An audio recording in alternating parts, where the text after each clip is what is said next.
Hello, everyone. A very warm welcome to everyone this morning, this afternoon, or this evening, wherever you may be.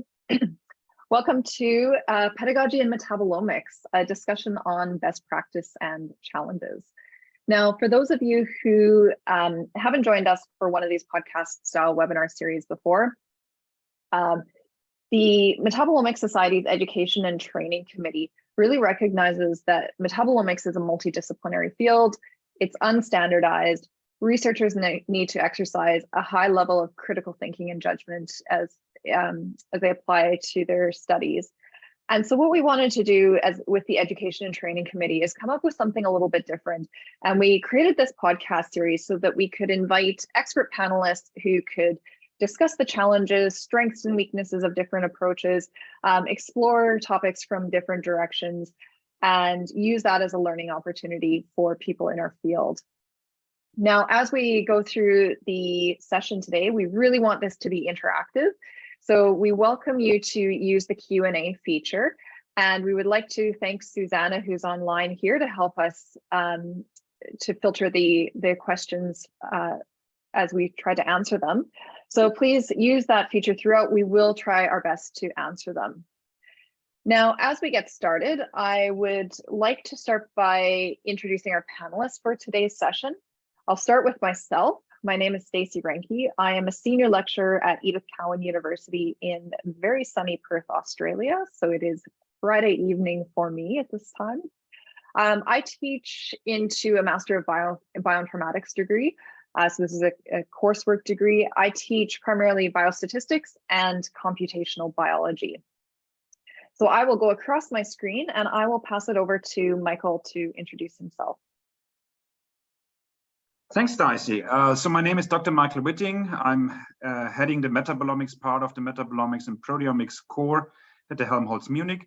And I'm teaching at the Technical University in an undergraduate course called Nutrition and Biomedicine. So I'm running there a lecture called Basics of Metabolomics, as well as teaching PhD students and postdocs in different courses we are offering either here directly at the Helmholtz Munich or through the university.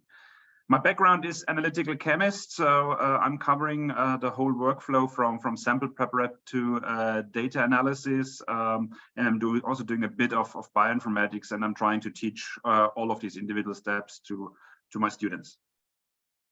Thank you, Michael. Kate. Hi, I'm Kate Winder. I work at the University of Liverpool in the UK, and I'm based within the Centre for Metabolomics Research. I teach on a master's module that is specialising on metabolomics, but the sort of bulk of my teacher training experience is really through developing more CPD-based training. And over the last 7 years, I've worked in a role which is very much dedicated to developing training for the metabolomics field.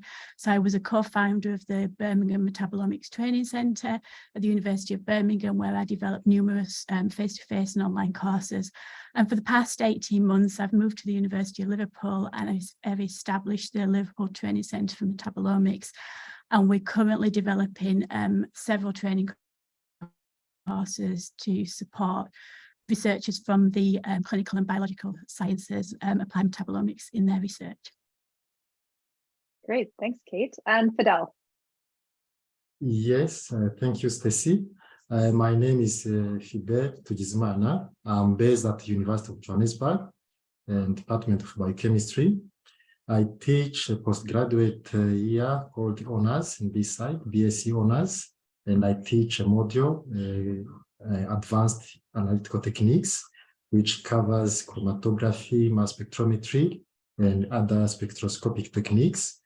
And then I supervise, I have a group of masters and PhD candidates, about 18, where we do research, metabolomics focused research, and using computational tools as a focus for our interest. And biologically, we look at plant responses to stress and also natural product research. Great, thank you everyone.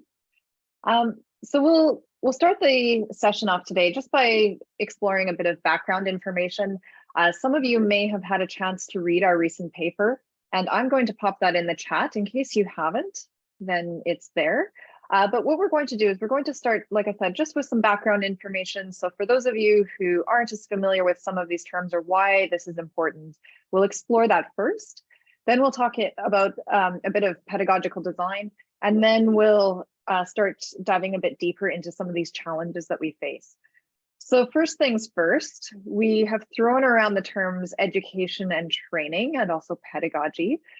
So Kate, would you mind explaining to us what the difference is between education and training, and what is pedagogy?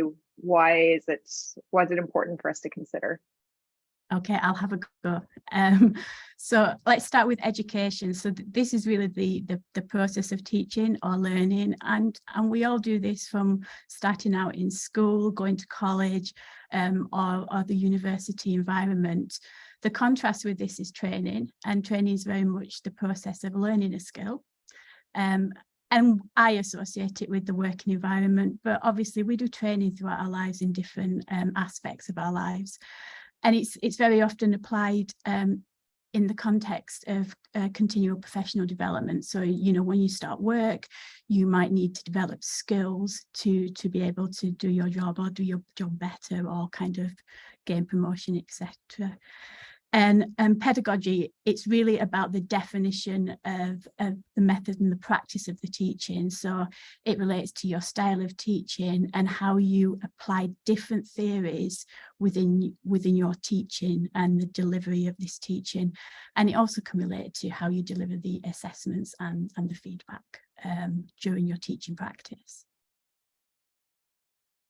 Great, thanks, Kate. So Fidele, I'm going to address this to you. Knowing what Kate has said about education and training, in your opinion, why is education and training so important in this field? Yes, to answer that, firstly, I'm sure those in our attendees, you all involved in metabolomics in one way or the other, and you understand, or you have heard the definition of metabolomics, the word that is now a science field that has now 2 decades old, and with a wide application in different domains, from disease, health to plant sciences. And looking at the workflow of metabolomics, it really involves a kind of cross-discipline, a multidisciplinarity.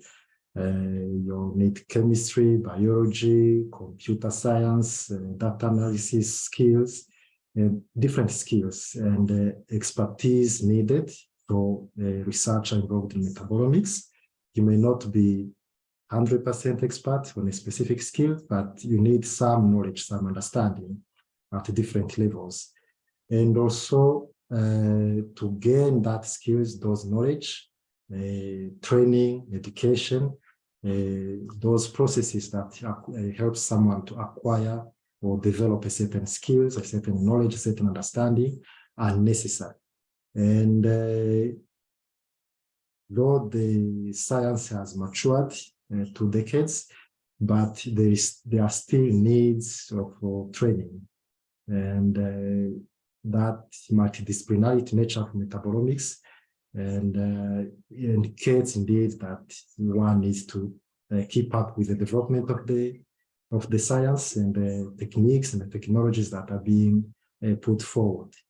The other thing I would want to add on, there is a survey that was done a few years ago in the Metabolomics Society, which shows that the majority of the community, of metabolomics community, is made of younger people who are starting 5 years old, starting the metabolomics, the research.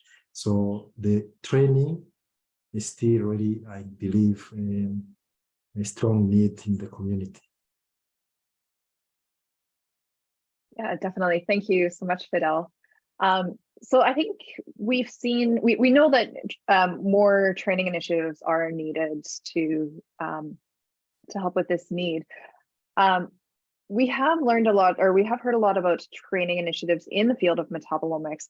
We're starting to hear a little bit about education. So Michael, I was wondering if you could talk a little bit about that. Where are we at with the field in terms of both training and education? And in the educational setting, do you see this as being post-grad, undergrad, or are we moving towards that space? What are your thoughts on that? Yeah, thank you, Stacey. It's interesting discussion also to have the separation of training and education. So thanks, Kate, for clearing that out.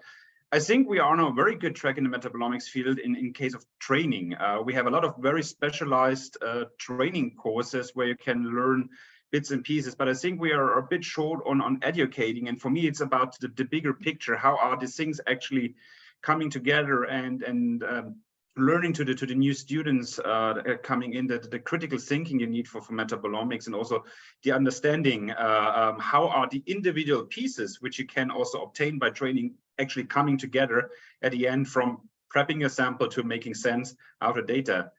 Not saying that you need to be an expert on all of the individual steps, but you really need the understanding to at least speak the same language as the others. So in my opinion, what I see so far, and I can only speak for Europe, mostly Germany, is I don't see a lot of metabolomics education in undergraduates at the moment. So it is sometimes mentioned in the lectures, so it falls together maybe in 1 or 2 lectures. Yeah, we have genomics, we have transcriptomics, we have proteomics, and by the way, we also have metabolomics. But there are not that many dedicated courses actually on metabolomics, really going to the peculiarities you have in metabolomics. So my impression, it's most postgraduates that you really say, okay, you decide to do a PhD in metabolomics, and then you learn the skill sets. I think this will still need some time. So in my impression, and if you look into the biochemistry textbooks, now you can find the words of genomics. Maybe it's starting also with proteomics. So maybe it needs, let's say, 5 more years until metabolomics actually makes it to the textbooks and it's available to a broader community. So I think at the end, we will end up in the curricula of the undergraduates. It's a matter of time, and we should actively pursue this. Most importantly, what I'm saying in my lectures typically is that metabolomics is not genomics. At the end, it might look like similar, that you have some tabular data, but it's definitely not the same thing. You can't treat it the same way. So it is needed. We're still not there. There's a way to go, but I think initiatives like this from Metabolomic Society will guide the way towards this. Thanks, Michael. Kate or Fidele, did you want to comment beyond that? I fully agree with what Michael said. I think he really has sort of highlighted that from definitely an undergraduate, there isn't a lot of very formal sort of metabolomics training or teaching, but it probably varies a little bit from sort of university to university. If you have quite a sort of concentration of people that are working in the field, then people at that university will probably be more exposed to metabolomics than at a different one. And probably here in Liverpool, you're quite exposed to metabolomics. So I think, you know, that will eventually sort of expand out. But yeah, there is somewhere to go on the sort of undergraduate sort of side. I think training really has increased in the last 5 to 10 years, definitely here in the UK. We've got dedicated training centres, but this is all really targeted towards postgraduate level.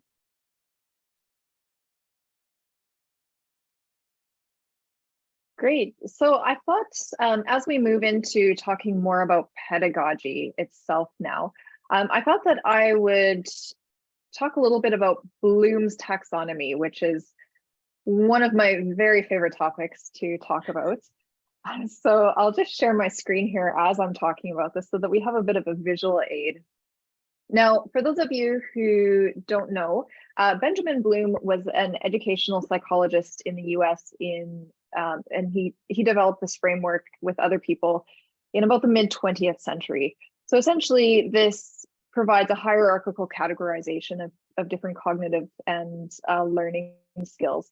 So essentially, it doesn't matter who you are, how old you are, what skill you're learning. If you're learning something for the first time, you need to start with remember. You need to start with that rote memory and work your way up. So you always start here before you can, before you understand, you have to remember. Once you understand a concept, you can apply it, then analyze, you can get up into evaluate. And then eventually, if you're a master, you would get up to create. Now, associated with Bloom's taxonomy are descriptions of the types of evidence that would support learning at that level or achievement at that level. And then in the educational community, we've also established what learning verbs are associated with different levels. So I would say that a lot of education and training courses use Bloom's as a framework to develop their pedagogy. So when we're developing curricula, we use Bloom's, but we also quite often we use a concept called constructive alignment. Now, what constructive alignment says, there's kind of three components to constructive alignment. The first thing that you would always start with is the learning outcomes. So what should people be able to achieve once the learning has occurred?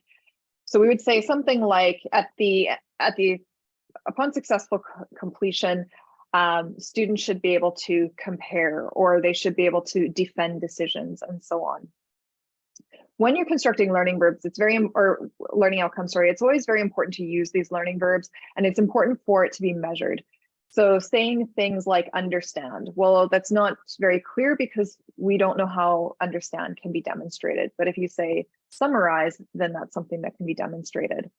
The second part is developing assessments that evidence achievement of these different levels. And then the third part is developing the actual activities and content to support that. Now, I just see that we've had our first question come in, so I'll try to take this now. Many scientists still believe that metabolomics is just a small tool which helps you to answer any research question. How can that be changed? Because it's a whole separate universe of fundamental knowledge to advanced science. Who would like to take this one? Michael, could I direct this one at you? So you could turn it the other way around and say that genomics is just a tool, proteomics is just a tool. So I know that there has been a lot of discussions, and I'm facing these discussions actually quite often, because they say, yeah, it's just a result here, but I say, you have to turn this the other way around. That I'm saying metabolomics is enabling you to find something, and without metabolomics, you probably would have never been able to find this specific biological finding. So we should move away there somehow, and I have the feeling this is coming from the analytical chemistry, this is service mentality. You deliver something. So I always try to frame it the way we are enabling something. So metabolomics enables other researchers, other scientists to have new findings in there. So I think it's, at the end, it comes to the same thing. We're working together on a specific project, but I think these slight changes in just the language will make the people more aware what we're actually delivering, and we're not just measuring stuff.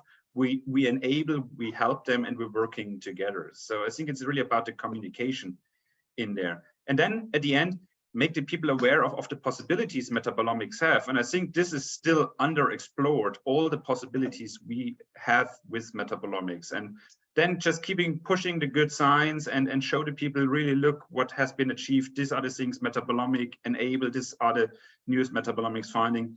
And then just keep going. Like repetition, just keep going, telling them that's the thing. This is what you need. This is what we can do together. Yeah, sorry, I just want to jump in there, Kate, and then I'll send it over to you. I think in my experience as well, teaching at the postgraduate level, a lot of my students by that time will have heard of metabolomics, and you're right, like they'll probably think of it as a tool, you can just get this data.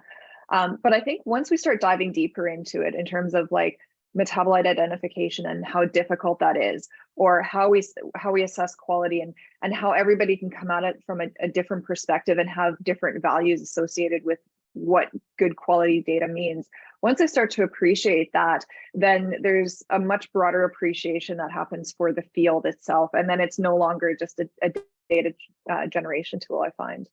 Kate, you had your hand up to mention, and then Fidele.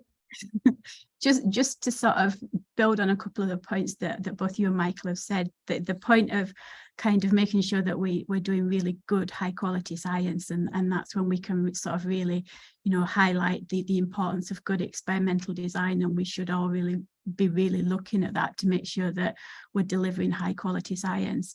But also, I mean, yes, you could look at it from it's a tool, and but we're enabling lots of scientists to really sort of dig into their research area. And I think a key thing that I've noticed over the last few years is that yes, we deliver that data, but we actually need people to understand that data, and supporting people to get the most out of that data and to really understand it and to take it through the whole pipeline.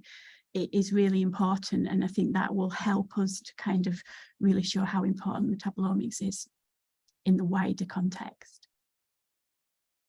Yeah, Fidele, I saw that you had your hand up as well.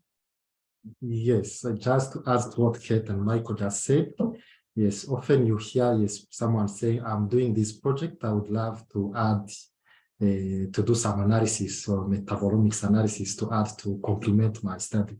Yes, I think it depends also on the way the study is designed, the question, the biological question that is intended to be investigated, and is metabolomics the appropriate approach to use to answer the question. If the answer is yes, the study design, the whole workflow steps involved in metabolomics are indeed quite intensive and to be appreciated.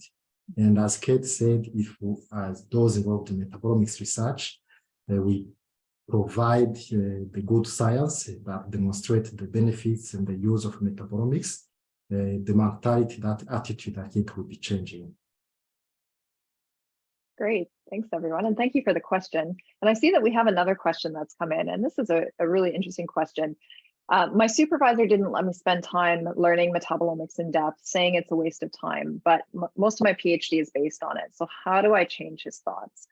Well, I think I would like to jump in here and say, you know, any of the discovery-based sciences, I think, are particularly vulnerable to things like irreproducibility in research. So we need to be very, very careful about how we conduct our studies and how we publish those findings.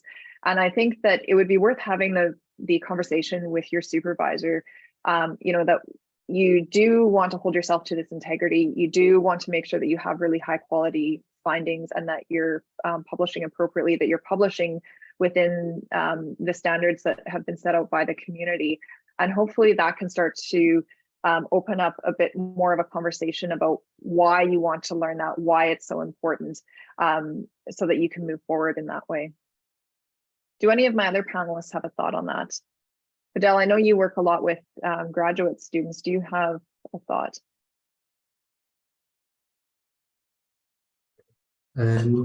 Just, yes, to confirm again or to add, depending, for me, I believe, depending on this, the topic of interest in terms of the research, if you are interested in understanding a certain disease or the mechanisms, the biochemistry involved in a certain behavior, be on the plant system or on the human system, and how you pose the question, how you design the study to find ways that can provide more valuable information. That I think determines which approach, and I believe as the science progresses, the integration of other omics it has its own place and appreciation.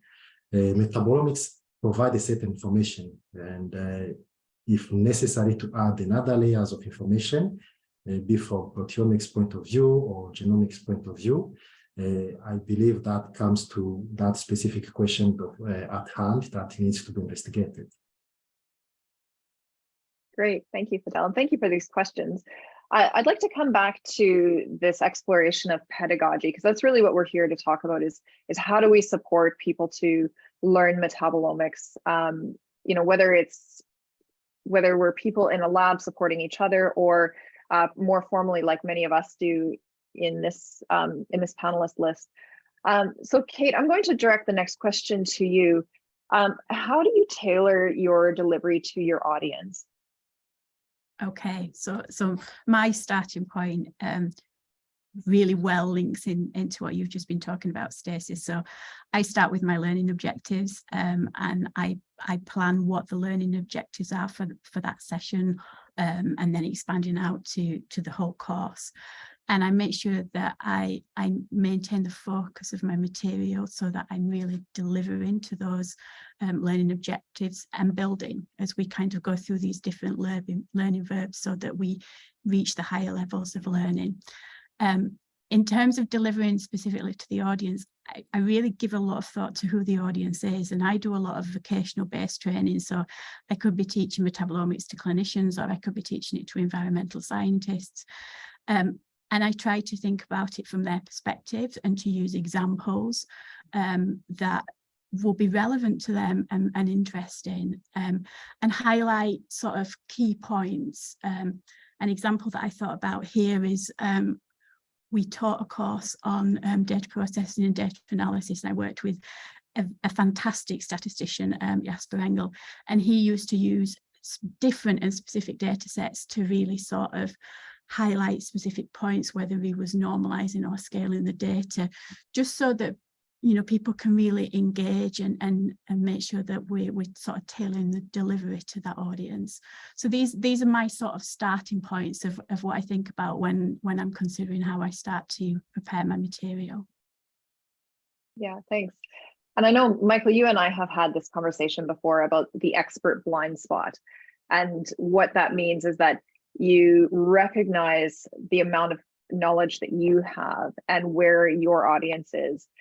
So a great example of this is that we talk about LCMS peaks, and I teach a course where students without any chemistry background need to start processing metabolomics data. So we need to go right back to the beginning of, you know, understanding what a chemical is, trying to teach the concept of ionization, you know, trying to teach this concept of LCMS and fragmentation and all that without getting too technical. But like you said, Kate, using things like visual prompts to help people understand. So just coming back to the idea of constructive alignment here, Michael, I was wondering if you could give us a few examples or some thoughts on how, or examples of suitable assessments within metabolomics that can align to that constructive alignment framework. Yeah, of course. So as you said, it's important to really have the outcomes of the assessment and really the ways of teaching combined. So I think we can all agree that reproduction is the easiest thing in an assessment. So a typical question would be, what's the definition of metabolomics? And then the students will start to write down, okay, metabolomics is a systematic measurement. We have all heard of this. But that's not what we would like to achieve, because that's basically just a reproduction. So higher levels are very, very difficult to assess in metabolomics, because they integrate so many different aspects. And we have to say that also machine-wise, thinking about some laboratory courses, is that metabolomics is more on the expensive end of a laboratory course. So it's I think it's far-fetched to really say to the students as an assessment, here's an extract, go identify the metabolites. So it's important here to think about some constructs, what you would like to do. So what we are doing is actually, we build theoretical workflows. So the students are free, so they learn in their in the studies, do throughout the lecture, all the individual steps of metabolomics. So at the end, they are able to construct at least a theoretical pipeline in there. They do this by presentation. They have poster presentations and group work. So these are all things that, at least in a German system, you can now have inside of assessment. So with these things, we are actually able to probe a bit beyond just reproducing. Of course, they can reproduce what type of analytical methods we're going to use, which type of chromatographic separation are possible. But if you give them a problem, for example, they have to solve, they have to start thinking about which chromatographic method do I need and why. So it's really important to have this aligned, and it really depends on the teaching level where you are. As I said, I'm teaching in an undergraduate, so it's a master studies called Nutrition and Biomedicine. So we're really focusing on this workflow there. And the assessment is really a presentation at the end, where you actually can start to see, did the students actually understand the whole workflow, or are they just reproducing some papers or published pipelines? So I think there's still a bit of a gap from reproducing to the final workflow. And I think the final workflow is really something you can only test in a PhD. That is, you will see that if you did the metabolomics experiment, yes, it worked and you have a result.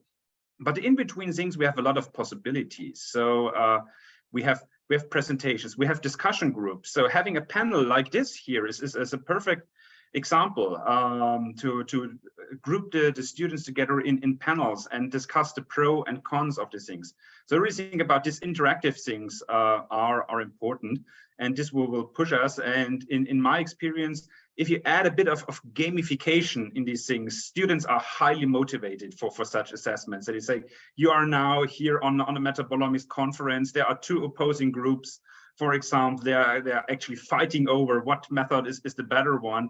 So things like this really help the students. And I think with these type of assessments, really interactive ones, not classical tests, but going beyond, really helps us. And with that, we can actually start to find out what we need or we can probe for the things that we really want to teach. And at the end, maybe again, 5 years from now, we have laboratory courses in metabolomics undergraduates. We don't know, maybe. I chuckled when you said the gamification, because at one point in my statistics class that I was teaching, I just printed out these little certificates saying I got I'd put a little star, a gold star or a silver star or bronze star, and then I had one of those Kahoot games going on, and just testing students. It was for no marks, but it was just to prep them for the exam. And then so they got these little certificates that I made that were kind of cute. But I wanted to expand on that as well. Something that I've used a lot in my teaching practice recently is discussion board activities, and I find these really nice. In my teaching context, I teach within the same course, students who are on campus, and they come to campus and we have on-campus activities, but then we also have an online cohort. So we have these two groups of students, and I really want them to interact. And I want to pose these questions, not so much problem solving, but reflective questions and critical thinking type questions. So they have these discussion board activities that they do every week, and they are marked, they're assessed, but they're only about 1 point each. So it's probably only about 10% across the entire semester. Some of them are bigger. We do have 20% across the semester. But I found that it's a really nice way to get students to engage with each other. And it's also what we call this low stakes assessment, where they're kind of doing stuff, every week and keeping up with the content and stuff and engaging with the content. So for those of you who are looking for more innovative types of assessments that you can embed that are maybe a bit smaller, that might be something that you think about as well. Another question that the EMN posed to us as we were setting up this session was, what is the best way to engage students? So we've probably talked a little bit about that with what Kate and Michael have said, but Fidele, do you have any thoughts on how we can best engage students? Yes, I interact mostly with the master's PhD students who are mostly involved in a research-based program. So one of the ways that I engage them to get them interactive is to have the group discussions, and where one would present on a specific topic or the progress in the research that they are doing, the problems that challenges that they have encountered in the research, and get other people, other students also to chip in, be in terms of advice or other discussions that they can around the point or the problem, that the challenge that the student is facing. So that format of group discussion, I think, seems something that leads to open up and interaction. The other way is also one-on-one meetings that I have with the students on the progress on the project they're doing. And I encourage them also to write manuscripts. It can be a review, even a short review, which encourage the student or push the students to go and dig into the literature, what is there to learn, And we do different versions, correction on the review, or the manuscript they are writing, add the comments that we activate the student to go and read more, or pose the questions that we activate the students to think beyond what was there. So those type of tasks and activities does really engage and interact with the students. Yeah. I found as well, if you can tailor the learning opportunities to very specific interests, then that can really help motivate and engage students as well. So an example that I have from my current teaching practice, I'm teaching into a course called Systems Biology. So the students learn about the four main omics platforms, and they learn about different data analysis techniques. And then they have a project at the end of this semester that they have to do. So they have to go find, first of all, they have to come up with a research question or topic. They then have to go find 2 different omics data sets that would be useful to answering that topic. And they're quite broad topics because it's fairly difficult to find a data set for a very specific topic. And they have to determine what the best way to analyze this data. So they're able to explore their own interests in terms of the context, to a certain extent, the omics, and also in terms of the data analysis methods that they use. And I find that quite helpful to motivate students and get them engaged, because then it's meaningful for them, and they tend to work really hard and produce really great products. Go ahead, Kate. I think another thing that you can look at is there's some really innovative tools out there that you can kind of apply in your teaching. I mean, you mentioned the course that you teach, Stacey, where you have like a face-to-face and an online cohort, and that must be the hardest task to try and get everybody to engage together on that. But I mean, very much online teaching and training has gone massive in the last couple of years. And there's things like Miro boards or polls everywhere, and lots of different tools that you can just start to embed in your teaching, which will help you to engage with the students and also help them to engage with each other, because I think they get a lot out of peer-to-peer learning as well as sort of peer-to-educator learning. Yeah, definitely. So on the topic of online teaching, we have touched on this, and Kate, you just reminded me. Kate, do you have anything in your teaching practice that you do to help facilitate online learning, or do you have any suggestions for making that happen, making it meaningful for students? I mean, I've done different I think there's different types of online learning. I think there's been the transition of sort of taking a lot of the face-to-face learning to like an online platform when we've needed to. And employing things like Zoom or other sort of platforms where you're doing sort of live teaching. And from that point of view, I would sort of say, try and maximize as much of this sort of technology as you can and break up the sessions, because I think it's harder to engage and it's harder to teach when people are all just sat in front of their computers on their own, and they probably feel a little bit disengaged. So, breaking the content up, putting discussion points in, like we've sort of everybody said, doing the polls, doing questions, doing breakout rooms. You can do breakout rooms in Zoom, which we use in our journal club for the sort of metabolomics people here in Liverpool, so that we're discussing in small groups and then coming back together and reporting out. I've also sort of used sort of the online platform FutureLearn, where I've developed specific online courses. And there you're basically uploading everything to the platform, and learners complete the tasks in their own time. So there isn't this live component. And if you're developing a course like that, I think you have to think very differently. It's not as easy as just sort of taking a 1-hour lecture and putting it onto a platform. You have to think about how to break this up into really small bite-sized chunks. So each learning task, you're looking at something like, 7 to 10 minutes per task, so that people are keeping really engaged with it. And using different activities. So you might use a video or an article where it's sort of a very framed body of text.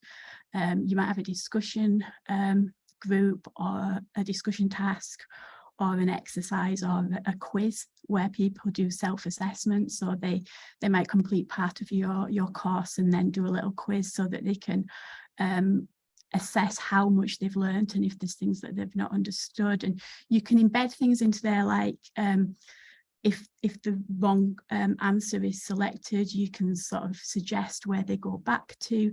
So it's all about sort of delivering that feedback all within this sort of wrapped up platform so that people are doing a lot of it on their own. And that works really well, and some platforms are better than others. And I'm a particular fan of the FutureLearn platform because I think they present it in a very nice way. It breaks it down easier, and it's got discussion boards on every single step so that people can engage with each other and engage with the educators to sort of get feedback and learn from each other. But I think a key point of if you're developing something like that is you have to have some feedback. So you probably need to put a Q&A session in, or a live session where, and really keep on board of the comments so that you're engaging with your learners all of the time. So I think, I love developing online courses. I think they're really something that we can apply in the field to increase the scope of who we reach out to, and I would encourage people to really give it a go. Yeah, thanks, Kate. I agree with you. I really love the online learning component. And in fact, my university, just by the context of how we teach, that we teach remotely a lot in Australia. I feel like Australia was we're moving into that online space even before COVID hit. One of the main things that we do actually is we also use this blended learning approach. So we'll have on class or online, but for the students that are on campus, sometimes we use this blended learning approach where we give them the pre-recorded lectures first. So they listen to the lectures. That gives them the opportunity to either slow it down, pause it, stop it, or speed it up, as the case may be. And then when they come to class, that's when they do the hands-on learning activities with the lecturer, with the tutor, so that they're supported once they're actually doing some work. But that involves us recording lectures. And we did have a question. And again, I would strongly encourage everyone, please put your questions in the Q&A box here, because we would like to hear if you do have questions. But we did have a question from one of the EMN members. What are your tips for recording a lecture? So this is something that happens quite a lot now. Michael, do you have any tips for recording a lecture? Yes. So Kate mentioned already one very important point, keep the bite size small. So if it's online, for most of the people, it's much more exhausting sitting in front of a screen, staring at a screen, listening to things, than being in an actual room. So first, keep the recording short, 10, 15 minutes chunks at maximum there. Then really a silent room is important. I know this is not always possible for all the people, especially if you have childcare duties or so on, but try to isolate yourself somehow. That also it's for you, it's helpful that you say, okay, now I'm recording something. So get yourself into the mood. It doesn't hurt to have a bit better microphone in there, either if it's built into your laptop or computer, or you buy an add-on microphone. Then it depends also on the way you're delivering. So it's important. I think we all know that on slides we should not use super tiny fonts, but I think it's even more important if you're recording an online lecture that you have no idea what the screen size of the person is. Could be the mobile phone at the end. So you have to really take care that the things you deliver are visible to the people. And that's a nice thing about this online learning. You can do it in the subway or wherever you are. So we have to keep this in mind. Good lighting would be also helpful. So this might be now not the best example here, so you can still see me. This might be really, really helpful. But I think the most important is really keep it short, precise, on the point, and have the people the possibility to digest these things. Yeah, I couldn't agree more. When I first started recording lectures, pre-recorded lectures, I would start, and then, I would fumble up up, and then I would go back and I would start all over again. And I soon learned that's not the way to do it, because I ended up just recording many times. So what I would do is I would record kind of one slide, and then I would give myself a few seconds pause, and then I would record the next slide, because then if something happened, then I had a good pause point and I could just go in and edit the video quite easily. We've talked a lot about what we can do with pedagogy and metabolomics. You know, the opportunities are really endless with contemporary education, and that's really exciting to me. It's really fantastic. And Kate, you were talking a lot about this. So my question to you folks is, how do we manage that, especially with academic workloads? There's so much that we can do. How do we constrain this and keep it manageable for ourselves? So Kate, I might direct that question to you first, and then Michael or Fidele, if you have any thoughts on that. Oh, you have to be really realistic, and it does sometimes get out of hand. I'm going through a particularly busy point at the moment, but really understand how long it's going to take to develop this material, and give yourself the time. And from my personal experience, I have to kind of set deadlines way before they actually need to be there, because I tend to sort of run right up to the end of them anyway. But if points that I kind of learned from the online, developing the online courses, is it does take a lot longer to develop online material than it does face-to-face material. I think I saw an estimate that it can be like anywhere between sort of up to 15 times longer for you to develop an online course compared to if you were developing sort of the same time on a face-to-face course that you're going to deliver in the university. So you really need to think ahead, and lesson plan and course plan, so that you're breaking it down into sort of bite-sized chunks, and making sure that you hit the deadlines not at the last minute and having to work lots of extra hours. Yeah. Fidele or Michael, did you want to jump in on that? So I have just 2 points. You're totally right, Kate. Deadlines are the only motivators. This is really helpful, and keep them in there. It's really important, especially in teaching. And the only other thing I can tell, at least from my point of view, it's getting better.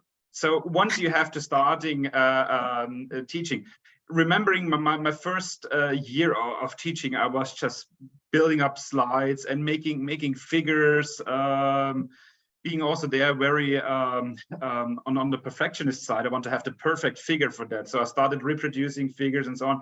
But over time, you build up a stock on which you can rely. So over the years, things are getting better. I'm still stressed by preparing lectures and everything, but you know you have some backup material you can live with and you can work with. But nevertheless, the important thing is to not rely on this. Stay with the time, go with the times. I had many teachers during my studies that used their slides on analytical chemistry from, I don't know. So they did it until they had a stock, and then they just reused the stock. That's the worst thing you can do for yourself, for your personal development, but even worse for your students. So really have a look from time to time, get in there, refresh a few slides, refresh a few questions.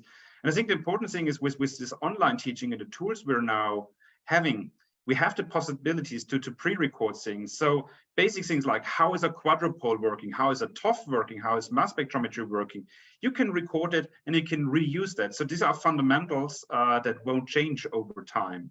So you can reuse a lot. So as I said, things are getting better, but it's still a lot of work. If you want to do it good, that's the important thing. You can always teach, but if you want to do good teaching, you have to invest a lot of time. I think if I can add to that, everything always takes a lot longer than you originally think it is, or than it will. And you'll have the greatest intentions of starting a semester and doing all of this stuff, but you can quickly become overwhelmed. So if I was to offer any advice, I would say start very small, very manageable, just something you know that you can get done. And then every iteration that you teach, reflect on how it went. Every time you finish a semester or a course, reflect on how it went and make another small change the next time. and a small change the next time, because after you teach it a few times, then you'll really perfect it. So we're starting to approach the hour here. So I just wanted to switch gears a little bit and have a little bit more of a conversation about the future, the current and future state of education and training in metabolomics. Now there was a question here, and I'm going to direct this to Fidele, because when you haven't answered one of the last couple of questions, and two, I know that you're involved in the strategic direction of the society. There's a question here about would you recommend, or how would you recommend, low and middle income countries to incorporate metabolomics in their courses? So do you think that this could be a way for these universities and institutes to attract students to their programs or to metabolomics as a field? Yes, Stacey. One first thing to say on that, introducing a new subject, a course in the curricula, it's a long process. And most of the people will try their best to run away from that. Because there's too much bureaucracy and it's really quite time consuming. In these low middle income countries, one of the things that we observe is that metabolomics is not really known that much, but there is a good side of knowledge and interest in metabolomics that we see. For instance, if I can speak here from Africa side, we can really see in South Africa the interest in the use of metabolomics in a different field, and across Africa in the different countries you can see that there is really growing interest in metabolomics. For this field to get into the curricula, then I think it will take time. But with starting with the training or informal type of modules, courses that we do here in DV, some of them that can be again kind of accreditations. I think bit by bit, as the community grows in interest in metabolomics, maybe that bureaucracy will be faced and it can be introduced in the curriculum. One thing that I can also indicate, there are some courses, undergraduate or postgraduate, that touches some of the aspects related or involved in metabolomics.